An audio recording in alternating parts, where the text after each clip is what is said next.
which is the national organization to change the way that we care for our elders within our communities. Woo! And we have some amazing people on the panel tonight. My other role, when I'm not in the Culture Change Coalition, I work for the state of New Hampshire as part of the federally mandated organization that advocates on behalf of elders that live in long-term care facilities. I'm a long-term care ombudsman. Can I have a round of applause from the other ombudsman in the room? Other ombudsman? Woo! So if you check out the resource table out front, you'll get information about the Long-Term Care Ombudsman Program, the Culture Change Coalition, and these other fine ladies that are sitting here. Let's sing for the ladies. That are here tonight. So I will, Keston, you have the mic, so I will let you go first with introducing yourself. Is this on? It is. My name is Keston Blandon. I am a psychologist and a researcher. I specialize in dementias, and I work at the Dartmouth Centers for Health and Aging in Lebanon.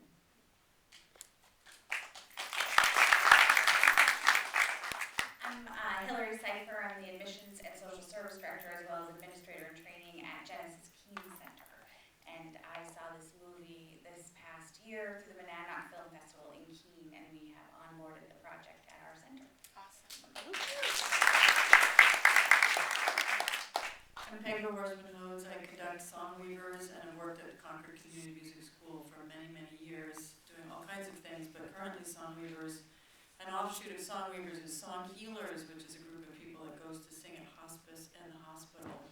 But my mother also had Alzheimer's, and when I visited her, I always sang for hours and hours, so I have a lot of personal experience with it.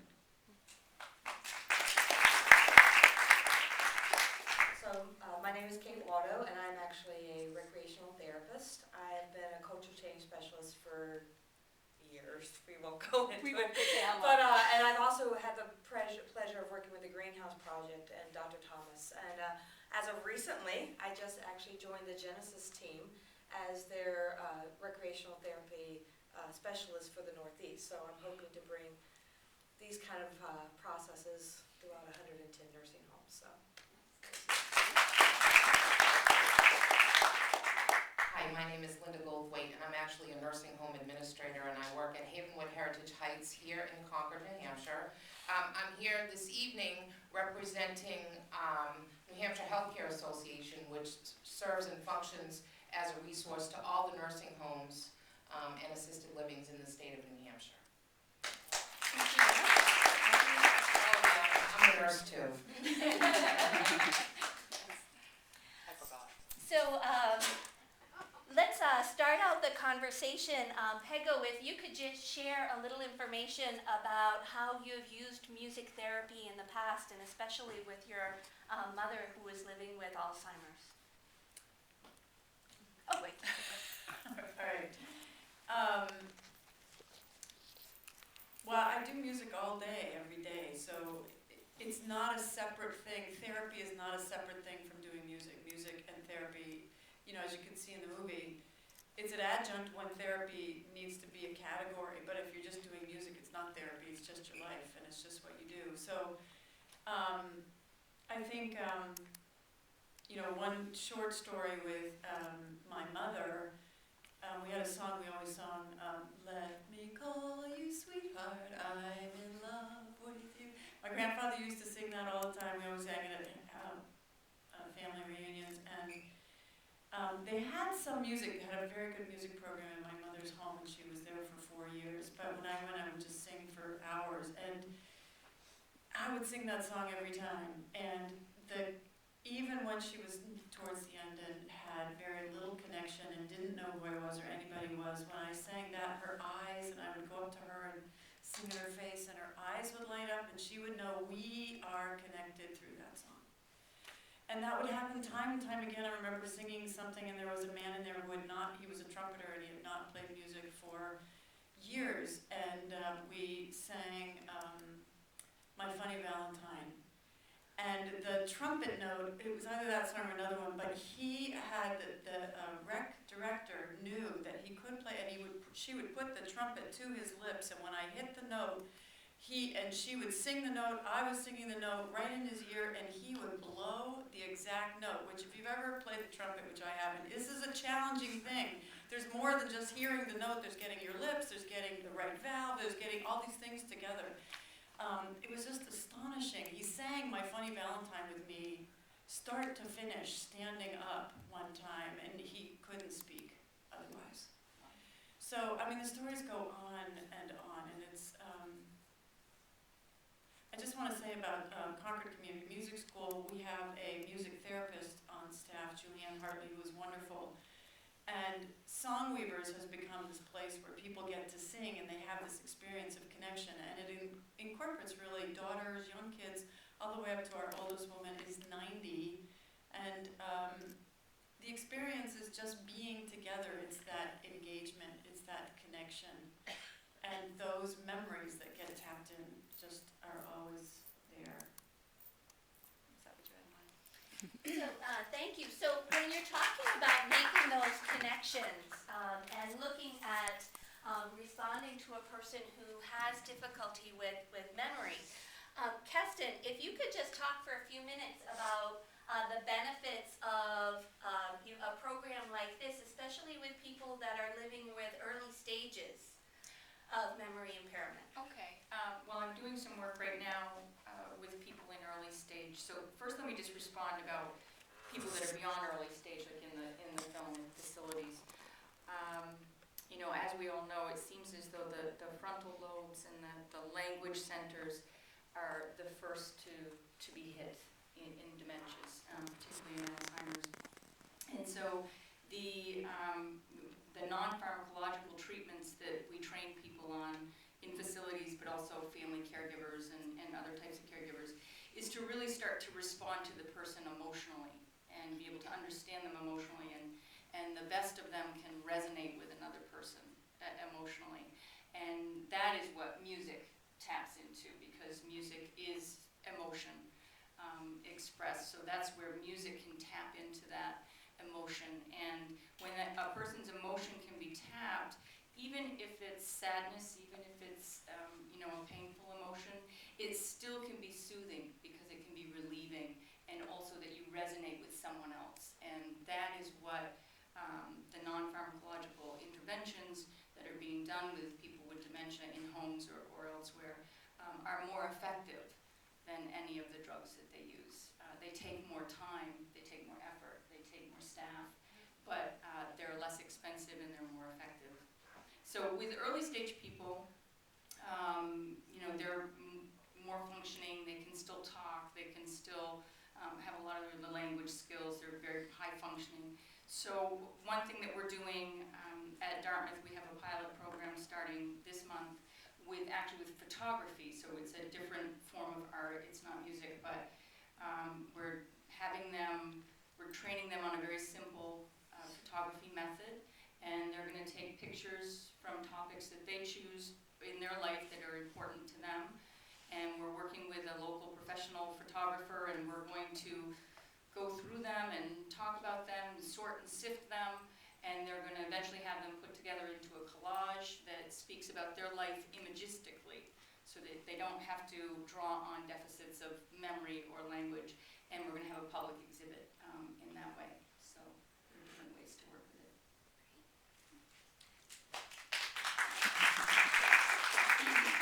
So I'll pay the panelists later, but it seems like they're all, giving me an opportunity to ask a question that in a few minutes we'll reach out to the audience for some questions. But when we start talking about the non-pharmacological interventions for elders, I'm reminded of the pieces in the film where Dr. Bill Thomas, who is the founder of the Eden Alternative and the Greenhouse Project, identified many years ago that the bulk of suffering that happens within long-term care facilities is loneliness, helplessness, and boredom. So Kate, as a certified therapeutic recreation director and having worked with Dr. Bill as I have, can you talk about those different interventions and the benefits beyond the pill? Sure, absolutely. Something that really resonated with me when he was talking about this is the desire to give back, and the changing that we have as we age. You know, as there's an age where we're expected to do, what are you doing? Where are we going? What are we doing? And so when society reaches a point, people in our society reach a point where they're not as productive, we in America don't know what to do. We don't know what to do with them. And they often don't know what to do with themselves either. So often they'll retreat, withdraw. So it's part of our job, especially if they're in a setting where they need assistance, is to find those opportunities where they can give back, where they can, that reciprocity, which is important. You know, the touch, which is important. So when we look at the plagues that you brought up there, you know, we sometimes create more helplessness in people because of what we do. In our desire to help, we create helplessness. We can do things for people. And in healthcare, especially in long-term care, we've been taught the more we do for somebody, the better we're doing our job. And so with that, people get the subtle message of, you're here now so you can't do. So some of my drive, and especially with Dr. Thomas and working in the different models that I've done, is how can we look at all the pieces that people can do, come from a strength-based approach. I've seen the singing piece actually makes, you know, get that connection out there where you can have an elder who has mid-stage dementia lead a singing group. And now they're doing this. I had one woman that for some reason it got in her body through procedural learning. She knew the whole songbook through repetition, and she would play the next song and she would just keep people going. She was 86 years old, she was at mid to starting to progress with dementia and was able to do that. And she did it every week, and it creates self-esteem, confidence, and that's what we're talking about, bringing the place alive. They don't need to depend on us as staff. We need to figure out how we bring those pieces of them alive, which is one of the reasons why this is, I think, such an important topic.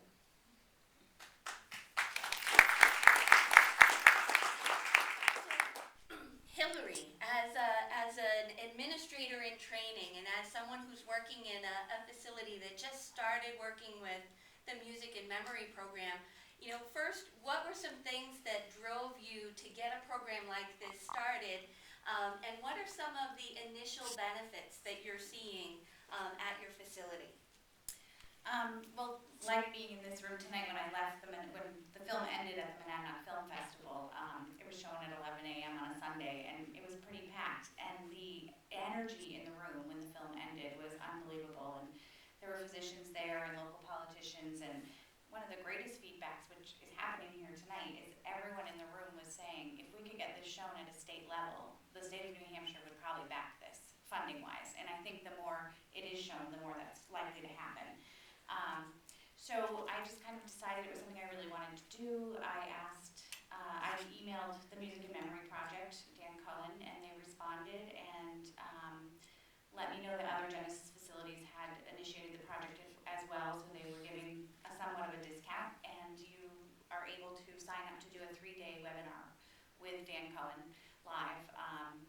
You're on the phone with him for about 3 hours, 3 days in a row. And that's a big time commitment in a nursing home. And we did it during National Nursing Home Week, so it was tough to stay on task and focus, but it had great value in ways to start the program. There's a lot that goes into it that it's a slow process. You have to have a place to keep the iPods secure and still have access to them on all 3 shifts, because it is somebody's personal music device once you create that playlist, so you don't want to deny access to that based on security. So trying to figure out where you can put them during all hours, and building your library. So the Music and Memory Program will sponsor any nonprofit organization with 6 free iPods and headphones to start. We're not a nonprofit, so that wasn't a benefit for us, which is understandable. So my administrator, this is just telling you guys some stuff because it's a great way to help other people, had gotten a MacBook for Christmas, and it came with $150 in Apple gift cards. So she purchased 3 small iPods, and my daughter is 11, and who's also helping me with this project, and it's great to bring other generations in. And so she gets a $15 iTunes card every birthday from all 15 of her friends. So I actually opened our iTunes account at Keene Center with my daughter's gift card. She let me have a few.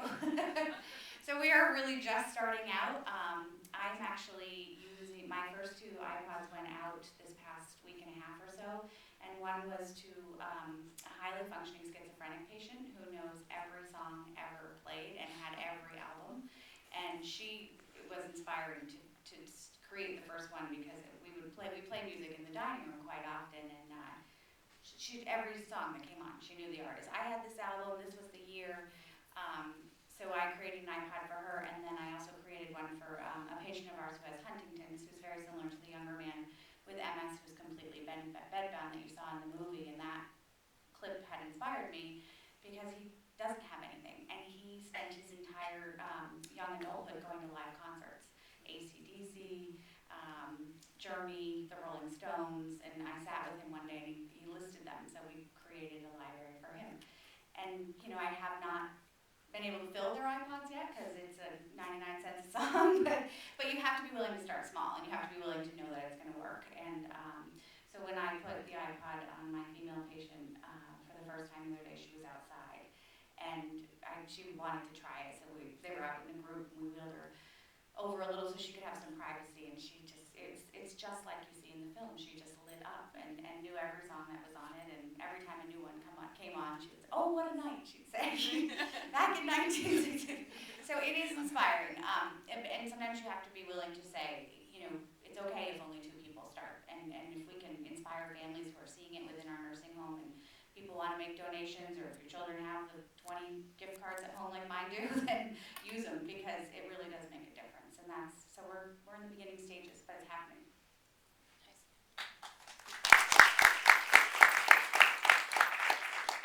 So, which again segues into the next song.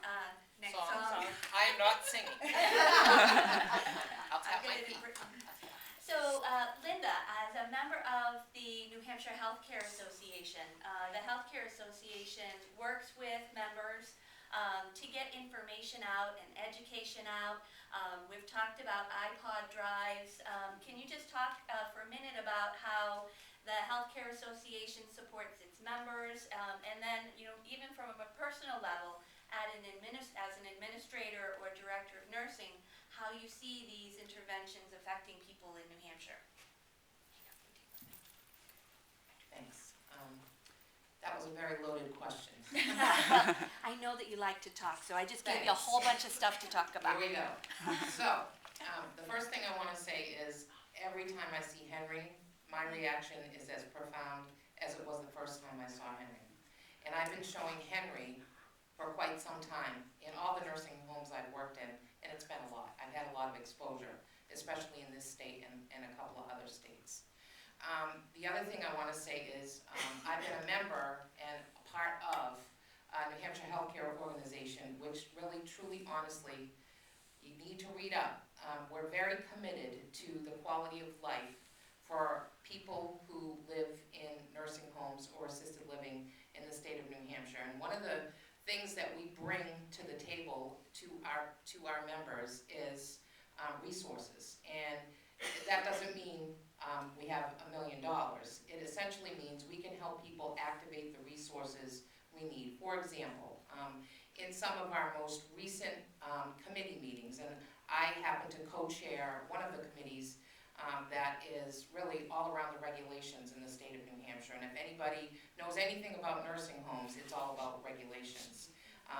And it's so refreshing when you come to something like this and when you see Dr. Thomas and you see my colleagues that are sitting up here not talking or focusing on regulations and not talking and focusing on deficits, but actually thinking about how can we strengthen our connections with the elders that cared for us for so many years. How do we give back to them so that they feel like they're giving back to us? It's just the coolest thing ever. Anyway, see, I do like to talk.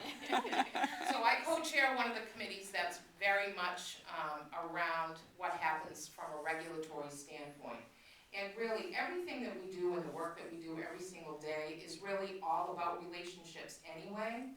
And so we have come to sort of this point in New Hampshire with the people that actually serve as our regulators, that actually monitor how we meet the standards of compliance in nursing homes and stuff like that. we learned something by grooming those relationships. And one of the things that we learned was they are just as committed to the quality of life of the elders that we care for as we are.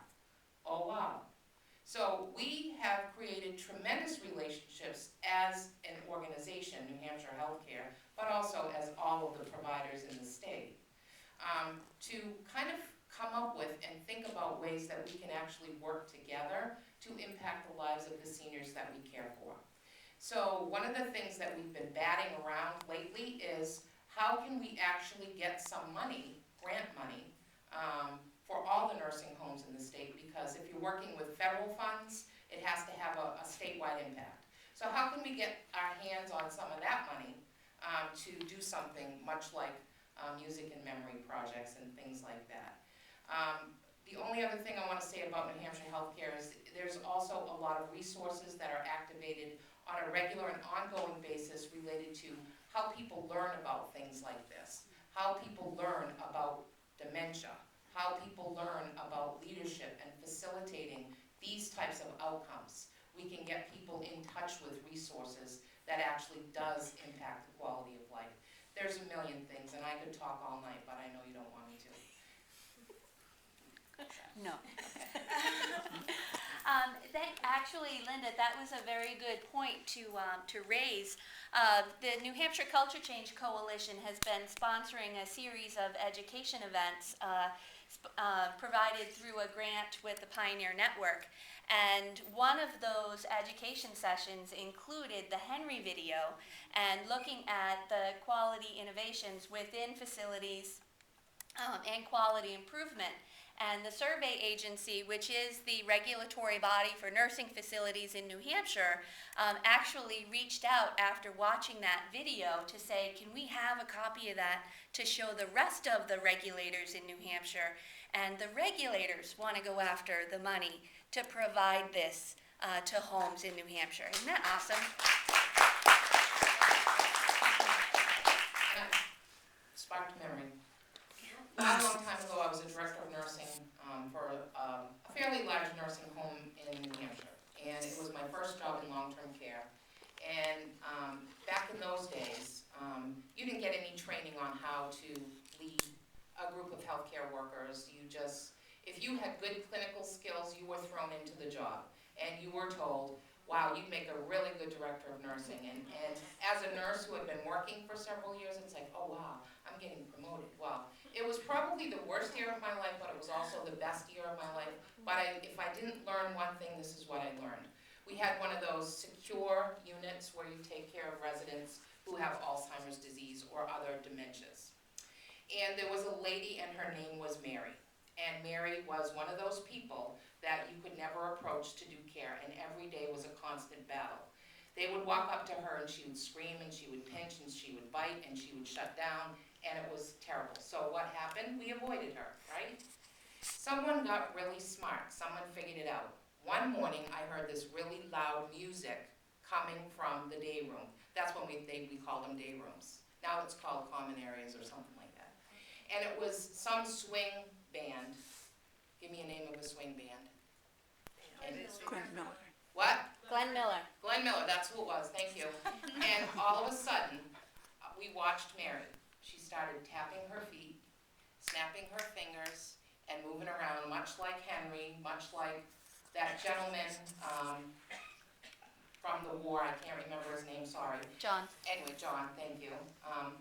And all of a sudden, Mary was up, she was walking, she came back within 15 minutes, still singing, tapping, snapping her fingers, fresh change of clothes, perfectly groomed, all that kind of stuff. Huge impact on my life back then. I will never forget that as long as I live. I see it happen every day in the way staff interact with residents. When there's music around, whether it's an iPod or not, it's huge. So I can't say enough.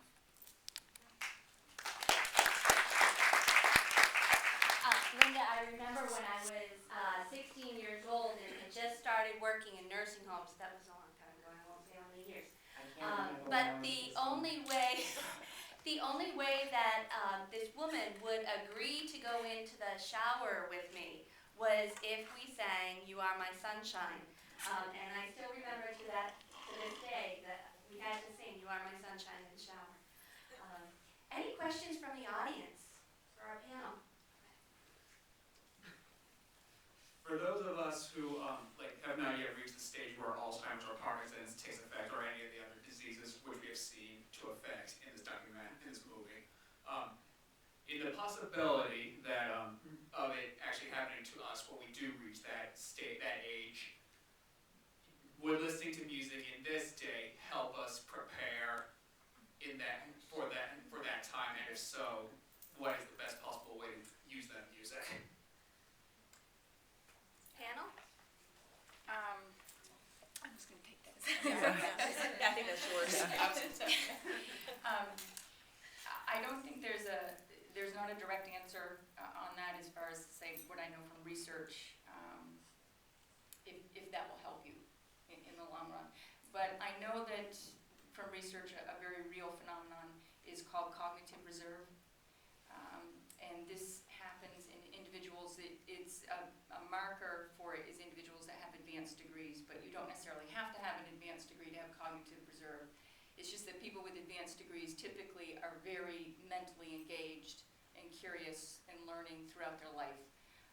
So people that are like this, that are very mentally curious and always learning, and the key is learning. So it's not just doing the crossword puzzle over and over until you become an expert and you can do it in a few minutes, like my mother does.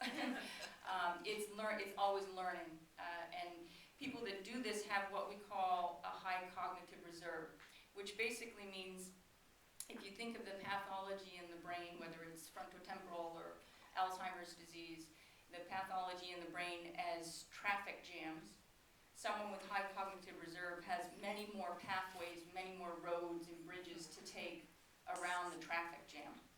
And so the disease will not impact them until they're well into the disease. They'll have symptoms that make you think that they're much earlier in the disease because their brain can respond to the deficits much better.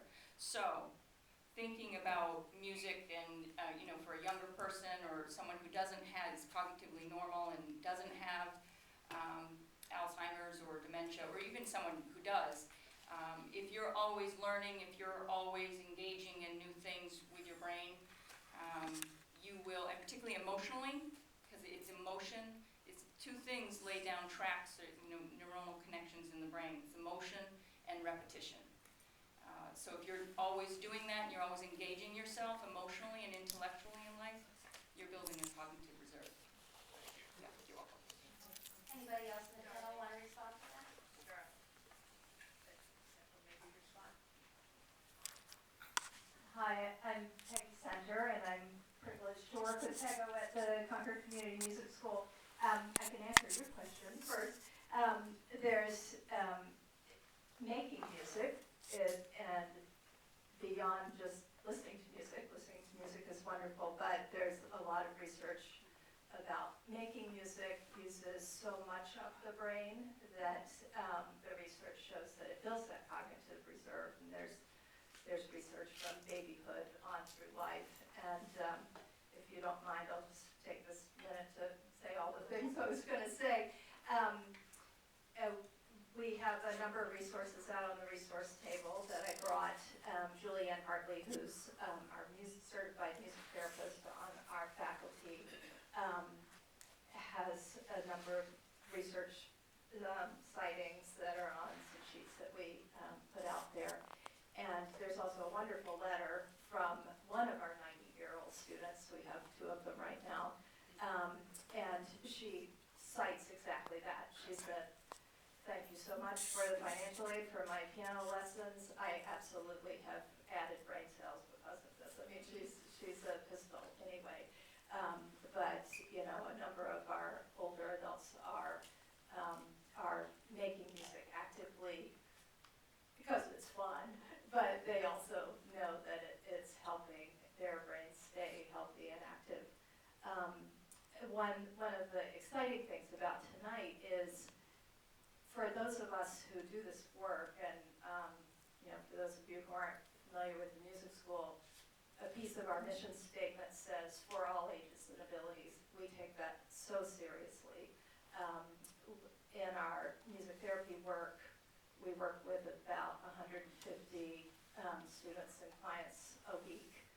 It's more than 10% of our student population who have a number of diagnoses, and some Julianne works at Granite Ledges, and we're working with Parkinson's clients and autism and many different conditions. So it's part of our mission. We believe really strongly in this work. So what I was going to say, just as Pego said, there's a million stories. We experienced those stories there, so I wasn't surprised. I mean, it's wonderful to capture them on film, because I think for the service providers who experience this all the time in their work, the missing link is the communication with the public, that this is a resource and it can make people have an improved quality of life and really make them alive again. So I just wanted to say that, you know, we are your statewide resource. If you can use this, we have, as I said, a certified music therapist on staff, a certified dance and movement therapist on staff. They both have graduate level training in working with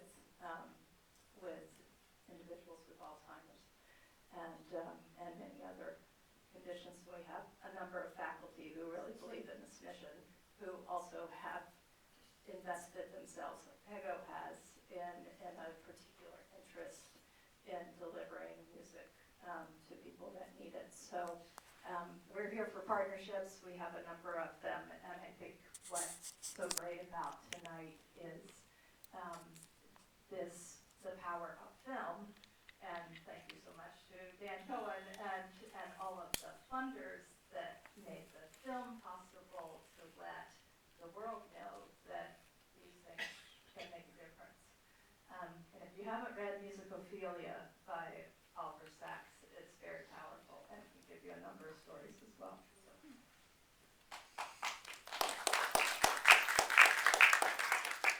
As someone who is not in the medical profession, I came as a friend, and what I find so interesting is when we talked about part of this, putting it on the internet.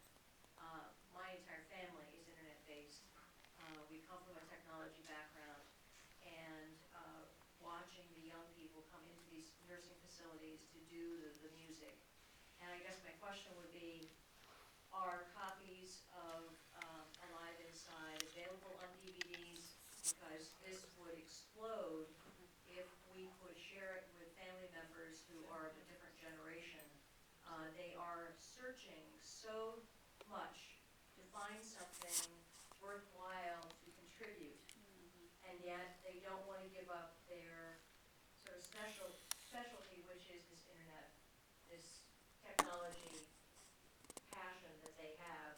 If they knew they had an outlet and that they could be part of the solution to go into some of these facilities to help, I think it would just absolutely explode across the United States. To answer that question, is Alive Inside available on DVD yet? No, it is not. But it should be soon. It's just a matter of when the release date will be. There were some original copies released, and some of us have some bootleg. But it has not been released yet. A way that younger people can get involved, and I had a conversation with a young person on the way down here tonight to talk about how much our teenagers are involved with technology and internet and music. There are so many different intergenerational programs. I'll just speak real quickly to the one that I'm most familiar with, and that is with the Eden Alternative. It's called the Eden Apprentice Program. And with the Eden Apprentice Program, the program works with young people between the ages of 13 and 18 and teaches young people about where their lives and the lives of elders come together. And that is in the topic of ageism. Teenagers feel persecuted by the older, especially their parents, and older people feel persecuted by the younger generation because they can't keep up, or they're not good enough anymore, or they should still be able to do So this program brings together people at the topic of ageism and shows them how to connect again. So with the Eton Apprentice program, it shows the younger generation how to connect with elders, how to engage in conversation beyond a text message or a Facebook page, and sit down and have a conversation with another person. And then to be able to work on a project, whether it's creating storyboards about that elder's life, or whether it's sitting down and connecting over the topic of music and talking about different musicians, and being able to go through a music assessment. So there are programs that are out there that can bring those generations together. You had a question there. I was just curious why under the rate setting commission that sets the rates for nursing homes, under a restorative care project, why that wouldn't be possible to be reimbursed if it was deemed to be necessary in the therapy of the patient. I don't think I can appropriately answer that question, but I'm going to take a stab at it. The calculation for rate setting in the state of New Hampshire is exceedingly complex and likely has not too much to do with the type of care that somebody gets. It's more room and board and that kind of stuff, you know, basic care. Where most of the nursing homes get their reimbursement from is from other types of payers, other types of insurers. So rate setting, I think, is very complex, and I don't think it's really a place to go for something like this. I think it's much more than that. Well, thank you, Dawn.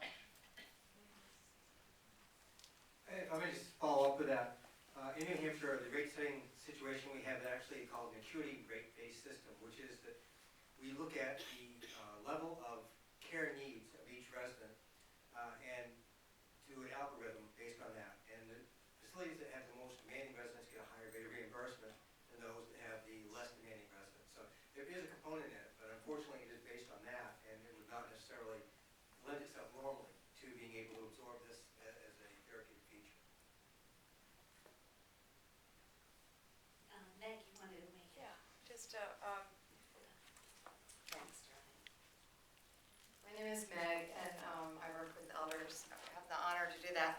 I find that music is ageless. I also find that with elders, it's hard with sight going, with your arms and legs not moving. It's hard to find something meaningful. But my question for you isn't regulatory, but I'm one of those awful geeks with an external hard drive that I have the top 100 songs from the last 50 years. So if I loaded it on my the residents' iPods, where do I pay? And that question kind of is to you. Yeah. Here you go. It's on, okay. Well, you can upload your own CDs into an iTunes library, and that piece is free, and we're working on that as well. And as you see, when Dan's working with some of the patients in the film, he's got a huge library, and that is, and some of the research that he provided and worked or presented in his webinar talks about that. You know, if you can't communicate individually with an individual to find their love of music, and you don't have a family member who could fill that in, run a group once you have 2,000 songs in your iTunes library and play and watch for different reactions. And I just wanted to add that generationally, you know, when I started working on this, you know, my daughter and her friends all heard me talk about it, and my daughter's now done 2 music assessments, and she's only 11. So, and she finds such purpose in it, and she's grown up in a nursing home, so that's a little bit easier, but in general, I think the more, like we're all talking about, the more we can get the younger generation into facilities, they'll realize that it's not what they're perceiving, because they really have come a long way, and I think especially in New Hampshire, so I think that is an absolute resource to go to. Just one other, in Concord, New Hampshire, just a couple weeks ago, there was a Jackson Browne concert. And I went, it was packed, and it was that connection and that agelessness. I mean, the people there thought they were like 50, I mean, he's been playing for so long that everybody could think they were like this range of age. It was just great. One other thing I want to add for you, if it's something you're interested in that Dan talks about in his webinar, is that when you're working in the iTunes library and you're looking to purchase songs, sometimes it's really, and I'm just getting the hang of this, it's not as easy, and I'm pretty Apple savvy and technology savvy, but it's not as easy. But if you search for like top 100 of the 1970s, sometimes you find that entire album of 70 to 100 songs for $4.99 or a much better deal. One thing you have to look out for is sometimes it's all covers, so you want to look at the artist because it's not always original. So, but that is a great tip that we learned from his webinar. In talking with Dan Klein about this over the past couple of years, one of the things that is most important is using the Apple technology. And this isn't an advertisement for Apple, but Steve Jobs, when he sat down with the music industry and started to talk about copyright and copyright infringement, they worked out this deal between Apple and the music industry, so that if you had an iTunes account, you were able to download music to that account and then sync it with an unlimited number of devices. You're limited in the amount of burns to a CD, or you're limited to sharing to an external account.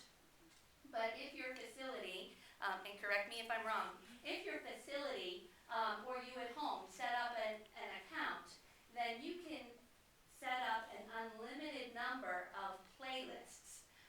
You would just name that playlist Ethan Cray or Kate Waldo, and then sync that with the available iPod that you have. And the reason they use the iPod Shuffle is because you can sync so many songs to this little teeny tiny device, and it's only a little over $40. So when you're looking for, a gift for that person who's living in a facility or living at home, it isn't an extraordinary amount of money. And a lot of people already have their own CDs at home that you can download into your account for no charge at all. Right. So that really was the benefit that Dan saw when he started looking at how do we make this happen. Has anyone approached, Go ahead. Apple about, doing something with this, in terms of donations? I mean, they get a lot of money. They do, they have a lot more money than I do, I can tell you that.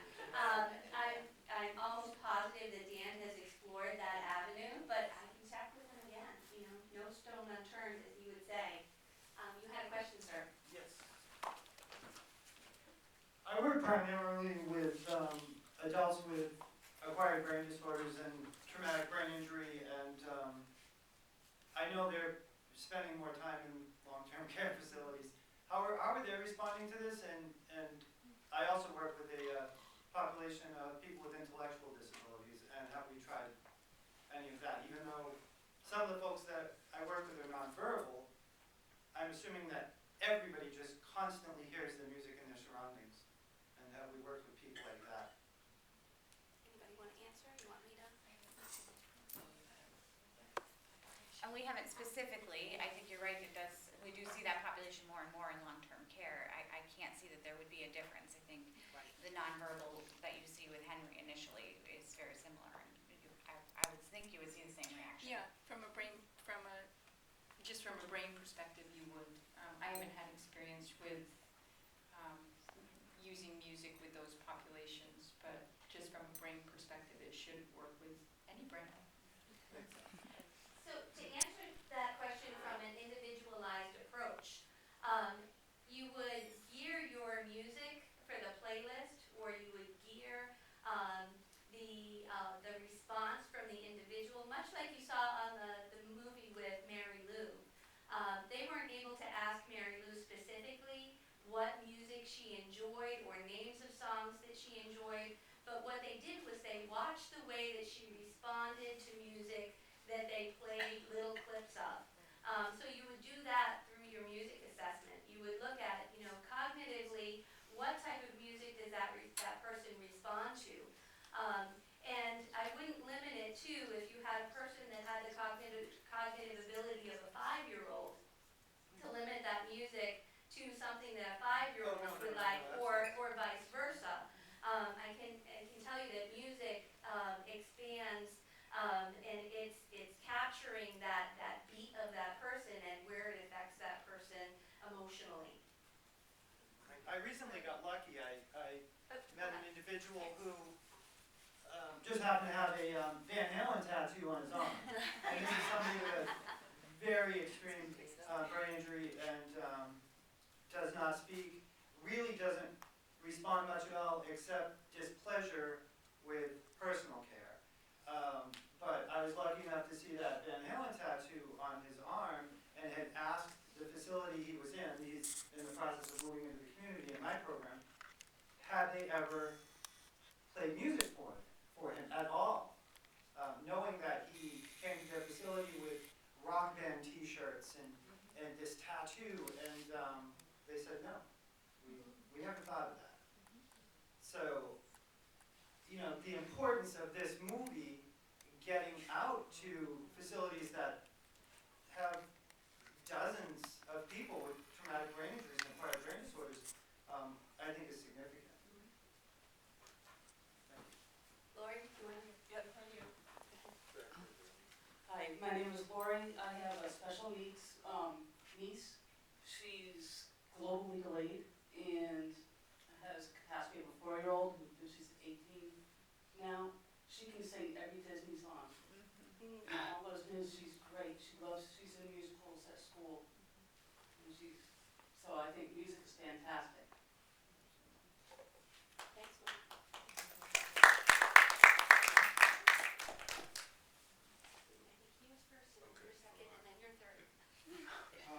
To answer the question about traumatic brain injury, just one quick anecdote.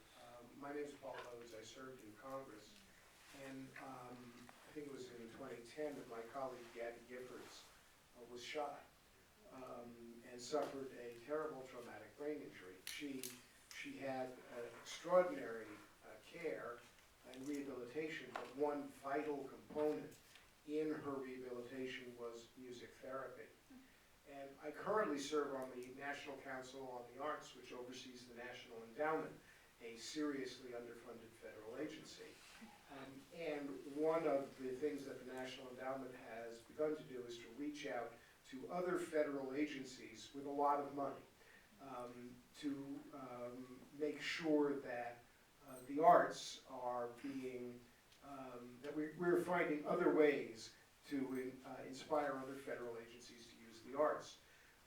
There is a groundbreaking program going on now through a collaboration between the National Endowment and Walter Reed to use art therapy with veterans who have suffered traumatic brain injuries. It has started with a writing program, and I'm advocating that it move as quickly as possible to a music program where there will be a lot of intensive research done in that setting about the effects of art therapy with brain injuries, including PTSD and other traumatic brain injuries.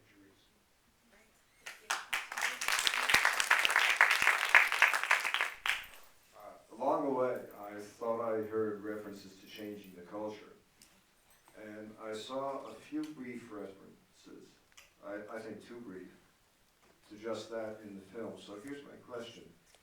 In your research and in your experience, have you folks found approaches to aging and elder care from other parts of the world that you would consider particularly helpful and applicable here?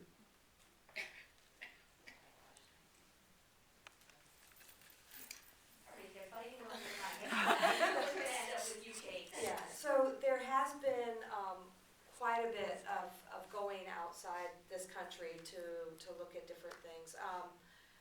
As far as the type of warehousing that we do, there's not really other countries that are doing that. And actually, right now, we have a lot of countries coming here to explore some of what we're doing.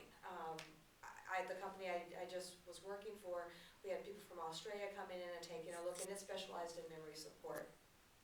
And so I think one of the things that we're really needing to do is to get it right here, because I think, people view America as the cutting edge on a lot of things. And so it's bringing some of the approaches that we have forgotten, which is making those connections. And that's one of the other things that's so important about music. An example is, I would do a morning group, and this is, Alzheimer's. Everybody had a diagnosis of Alzheimer's or some memory impairment. And it would be slow to start, but somebody would spark a memory, and they would talk about this, and maybe there'd be a song to connect to it. To bring people back in, we would all start singing that song.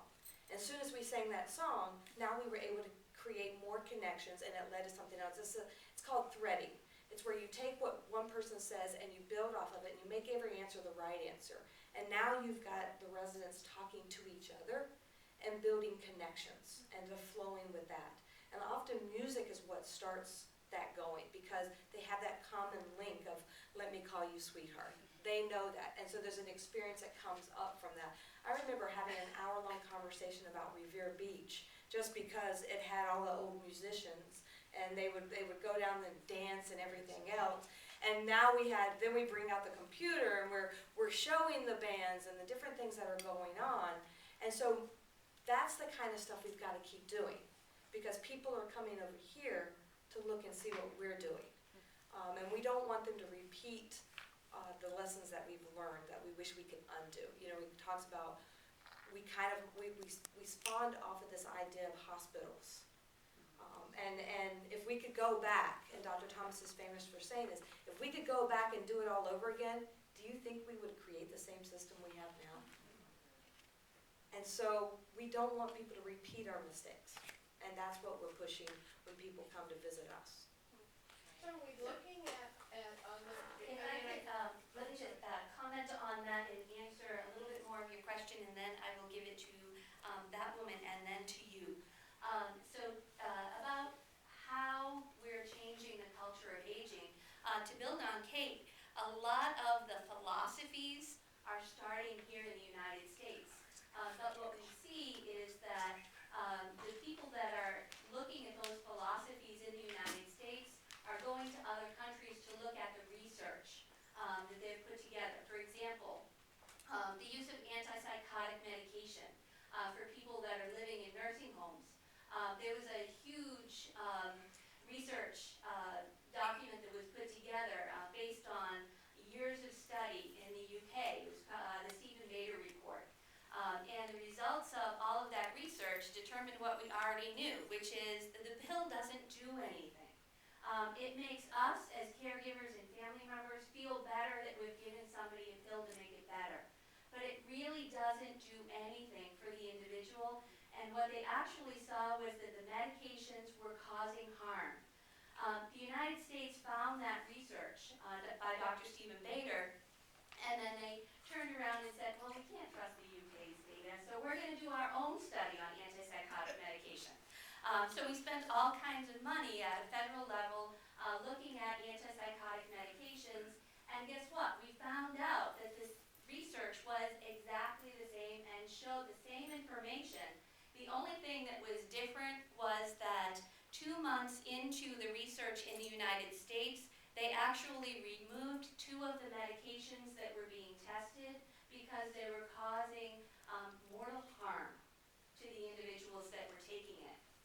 What's happening in the United States is people like Dr. Bill Thomas, who you saw on the film, Dr. Al Power, who is one of the leading physicians leading a national initiative to reduce antipsychotic medications. They're using all of the research and they're starting those initiatives here in the United States, and then other countries are coming to us to say, hey, Dr. Bill Thomas, can you start this philosophy in Australia or China or New Zealand or in the UK? Same thing with Dr. Al Power. So you had a question there. It's obvious from the film that all this makes a big difference at the moment you're doing it, and I'm wondering how long you see a lasting effect, or is it just by constant repetition that you get back to the benefits? I think that you see a lasting effect. It improves somebody's mood tremendously. The two patients I'm working with now, anytime we use the iPod, immediate movement starts. I mean, it really is a replica of what you see in the film. Spontaneous dancing, singing, smiling. Yeah. I would just add that singing at hospice house, they're in hospice house for all kinds of reasons, and it may or may not be dementia, but there have been times when we've gone to sing. We sing there once a month, and there has been a patient there who's there for 3 months. And she remembered us the first time. The first time we sang, she just started crying. Kitty, you might have been with us when we were doing that. Tears leaking out her, and then, of course, she's in hospice thinking she's going to die, and she didn't die, and then she didn't die again the 3rd month, but she remembered us, and she said, can I have an extra song? Can I have another song? And we were all, so it's not just for them. We were so touched ourselves, being able to come to her and say, oh, can we sing this extra one for you? And we have 5 more minutes, and we can stay. And so that, it is, we're talking about it for giving it to another person, but we are actually giving it to ourselves at the same time. And this is what is so powerful about it, is that connection. We're going to take our last question and then kind of close up the panel, and then everyone that wants to continue the conversation can continue it in the lobby. So, ma'am, you've had the last question. I was just wondering, the environment of care is so important, and are we seeing, as they talked about we've created nursing homes after hospitals, which are so expensive and just so sterile. And is there any movement towards making long-term care different than a hospital setting, making it more home-like, or, are we, as we're building new facilities, are we seeing a change in the way they're built? I'm so excited she asked that question. Kate? Well, Linda wants to take it first. Go ahead. Is this on? Yeah. I want to start and let Kate finish. Okay. Because what I want to do is to circle back to the culture change question, because the environment of care and culture change, I think, go hand in hand. And what I want to give you all is a positive answer, a very positive answer. I think for a long time now, all of us that are providers and that work in this environment are committed to and are working every day to make an effort to create a shift in thinking and how we operate and how we approach our daily work, whether we work in a nursing home that's 5 stories high or a single story high, and Kate will get more into that. But basically what I want to go back to is the culture change thing. Did anybody in this room think that that lady that had the walker, that had schizophrenia, was going to be able to move like she did? Culture change is creating the shift that focuses more on strengths and less on deficits. So when you see someone with a walker who's 85 years old, who struggles to get around, you don't think about what they can do, you think about what they can't do. Culture change is creating that shift. And it's creating that shift for people who have memory disorders, who have physical infirmities, who have brain injuries, and so on and so on and so on. I'm positive and feel very good about the work that we've done over many years to try to create that shift. And there are a lot of champions that try to do that.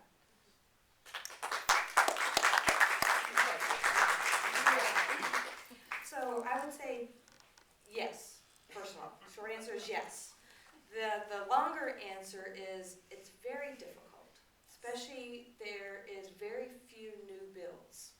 So when you have an opportunity to do a new build, people are out there researching what do we have, what do we have. So Dr. Thomas, who's gotten in a little bit of hot water over the years because of his determination. His ultimate goal was to bulldoze every nursing home. There's a lot of people that didn't appreciate that, especially people that own nursing homes and work in nursing homes. And his idea was to create greenhouse homes. Now, greenhouse kind of gives you the idea of plants. Kind of close, it's the thriving, focusing on the thriving. So it is, and it's based off of some of the stuff that was happening more in the Netherlands, Sweden, different places where the importance of having a private room, the importance of having common spaces that are recognized started coming up.